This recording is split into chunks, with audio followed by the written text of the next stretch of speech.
The conference room buzzed with chatter as I glanced at my phone, its screen lighting up with an incoming call from Tyler. I stepped out into the hallway, expecting the usual small talk. "How's the trip? When will you be home?" Instead, Tyler's voice came through cold and smug. "I'm divorcing you," he said, his tone almost triumphant. "I've already sold the apartment, so you'll need to figure out where you're going to live." For a moment, I couldn't breathe. The audacity of it, the complete lack of remorse, it was almost laughable. My hand tightened around the phone as his words sunk in. "You sold the apartment?" I asked, keeping my voice steady. "Yeah," he said with a dry laugh. "Nicole and I need the money to set up our life together. She deserves better than a tiny place like that anyway." Nicole. The name stung, though I'd suspected for months that there was someone else. Tyler's late nights, his sudden work trips, and the mounting distance between us all pointed to a third party. But to hear him speak her name so casually, as if I were the intruder in their life, lit a fire in my chest. "Sounds good," I replied evenly. There was no way I was giving him the satisfaction of hearing me crack. "My name is Amelia, and up until that phone call, I thought I'd married a man I could trust." Tyler and I had been together for 6 years, and while things hadn't always been perfect, I'd believed in our partnership. We'd worked hard to buy our apartment, a cozy 2-bedroom in the city that I'd fallen in love with the moment I saw it. It wasn't just a home, it was a symbol of everything we'd built together. Or at least, that's what I'd thought. Looking back, there had been signs, small cracks in the foundation I'd ignored. Tyler's dismissive attitude whenever I asked about finances, his tendency to brush off my concerns with a charming smile and a quick kiss. I'd always assumed his confidence came from knowing what he was doing. Now, I realized it came from knowing he could manipulate me. The rest of the day passed in a blur. I sat through client meetings, nodding at all the right moments while my mind raced. Tyler thought he'd won.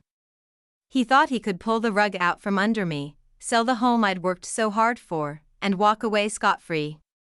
But there was one crucial detail he didn't know. The apartment deed had been in my name alone for months. I'd had it transferred after we refinanced earlier in the year, a move Tyler had agreed to without much thought because it meant a lower interest rate. He'd never bothered to ask about the details or read the paperwork he'd signed. His carelessness was going to be his undoing by the time I returned to my hotel room that evening. My shock had turned into resolve. I wasn't going to cry or beg. Tyler wanted to fight? Fine. But this was a fight I was going to win. The first call I made was to Chloe, my lawyer and longtime friend. I laid out the situation in painstaking detail, my voice calm even as my pulse raced. "He sold the apartment?" She repeated, incredulous.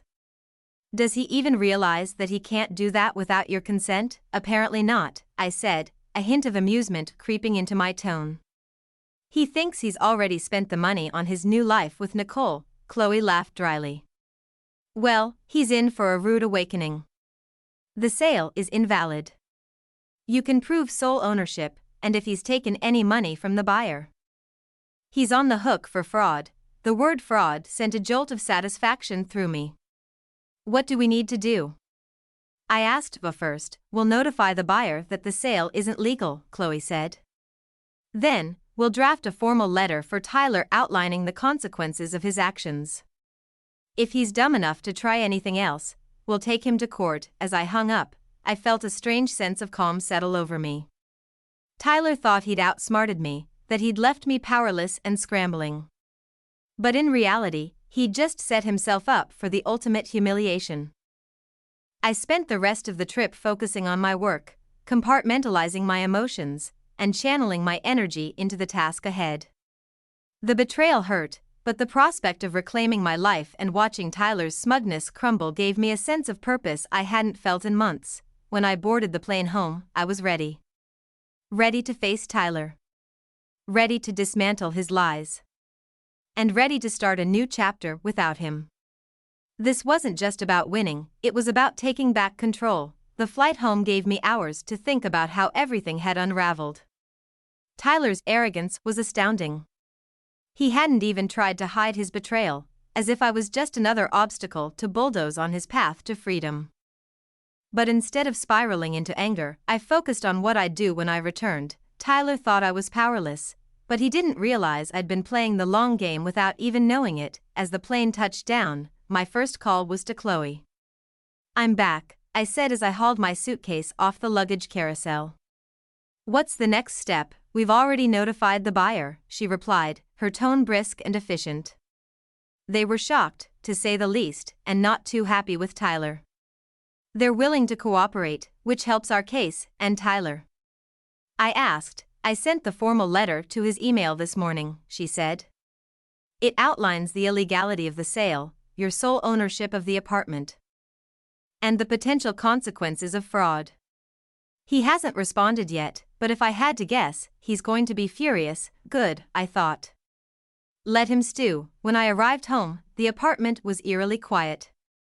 Tyler's things were still there, his jackets draped over the chair, his shoes carelessly tossed by the door, but the place felt different, like the energy had shifted. I took a deep breath and set my suitcase down, knowing that the confrontation would come soon enough. Sure enough, Tyler came storming in that evening, his face red with anger and his phone clutched in his hand. "What the hell is this?" he shouted, waving the letter Chloe had sent. "You're telling me I can't sell the apartment?" "It's half mine." "No, Tyler," I said calmly, crossing my arms. "It's not. The deed has been in my name for months. You can't sell something you don't own." He froze, his face a mixture of confusion and rage. "What are you talking about?" I grabbed the deed from the file I'd pulled earlier, holding it up for him to see. "After we refinanced, I had the deed transferred to my name. You signed off on it, remember? Or did you just skim the paperwork like you always do?" For a moment, he said nothing. Then, his expression twisted into a sneer. "You think you're so smart, don't you? This doesn't change anything.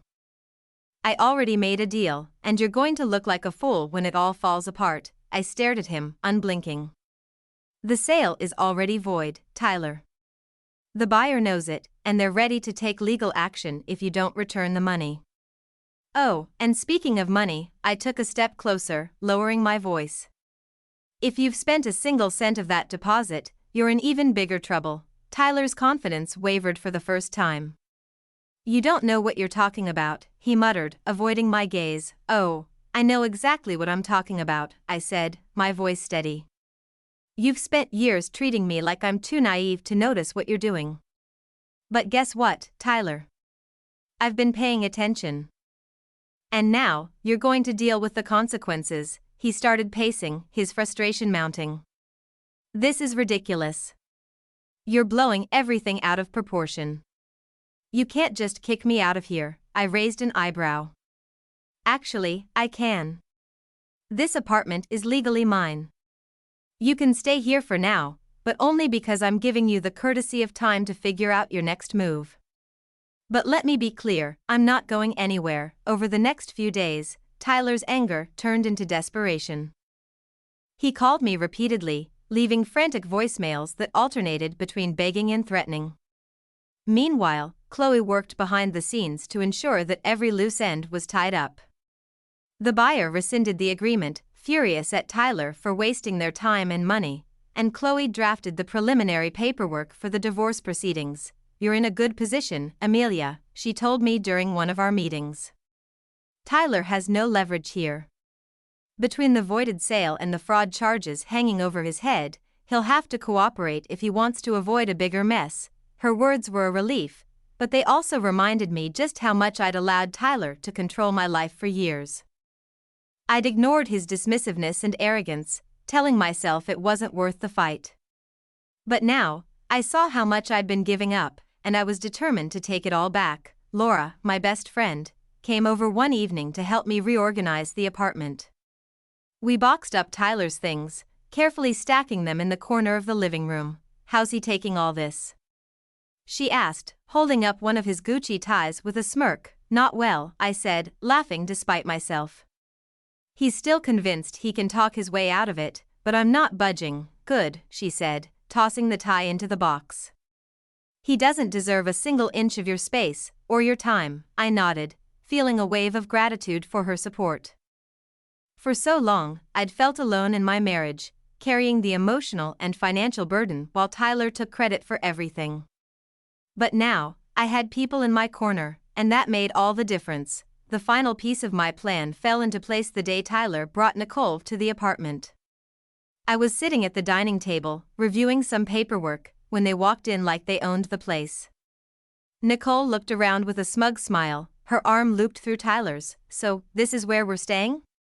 she said, her voice dripping with entitlement. I stood up, my heart pounding but my resolve unshaken. "No," I said firmly. "This is where Tyler was staying. You, Nicole, won't be staying here at all." Her smile faltered, and she glanced at Tyler, who looked equally stunned. "What is this?"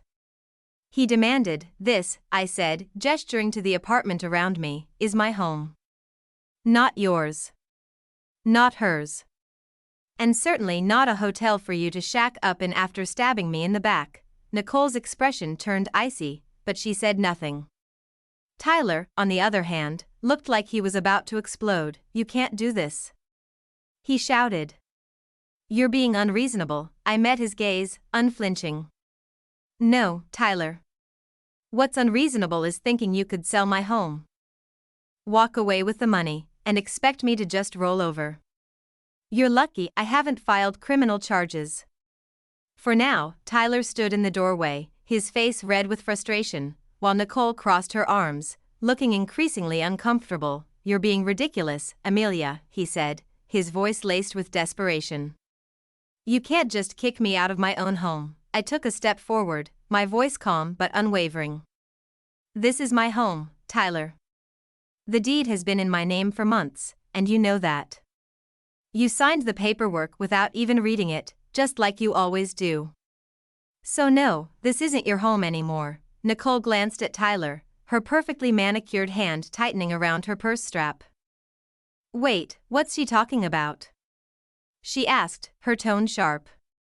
"You said this was your apartment, that you sold it." He flinched, trying to wave her off. "It's complicated. I'll handle it." "Oh, it's not complicated," I said, stepping closer. "You tried to sell an apartment that doesn't belong to you. That sale is void, Tyler. And as of right now, you don't have a leg to stand on." Nicole's composure cracked. "You mean the money you told me you had?" She stopped mid-sentence, her voice rising. "Oh my God, did you lie about that too?" "Nicole, let me explain," Tyler said quickly, holding his hands up, but she wasn't having it. "No," I said, cutting him off. "Let me explain. Tyler tried to sell the apartment behind my back, thinking he could pocket the money and leave me with nothing. What he didn't know is that I had the deed transferred to my name months ago. So not only did he fail to sell it, but he also committed fraud by pretending he could." Nicole's mouth opened and closed like a fish gasping for air. "Fraud?" she whispered, taking a step away from him. "Are you serious?" "Yes, fraud," I said, crossing my arms. "And I'm prepared to press charges if he doesn't get his things and leave by the end of the day." Tyler's facade finally cracked. "You can't do this, Amelia," he said, his voice pleading now. "We've been together for 6 years. You can't just throw me out." "You threw me out the moment you made that phone call," I said, my voice hardening. "You told me you were divorcing me and laughed about me having to find a new place to live. You didn't just betray me, Tyler. You tried to ruin me.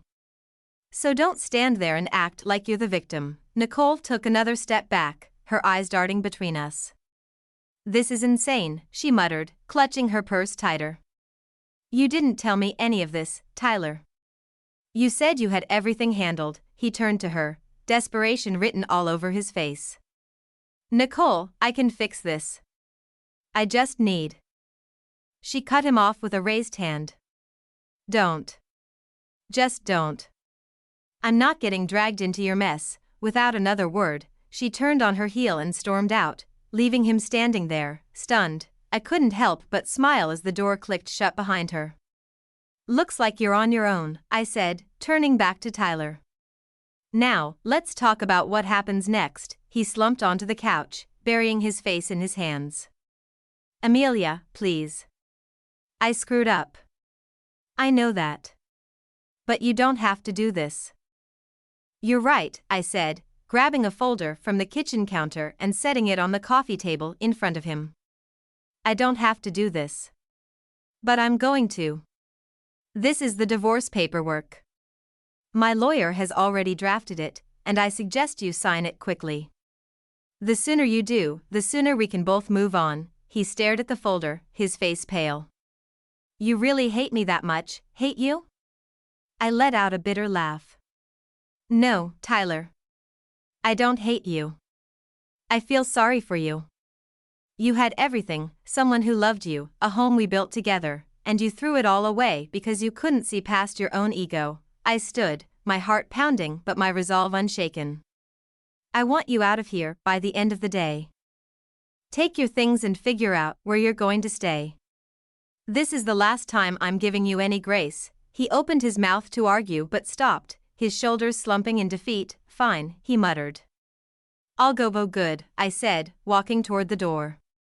And don't even think about trying anything else. Chloe's already handling everything, and the next time you cross a line, I won't hesitate to let the courts handle it. As I opened the door, Tyler slowly stood, grabbing his coat. He didn't look at me as he walked out, his footsteps heavy with defeat.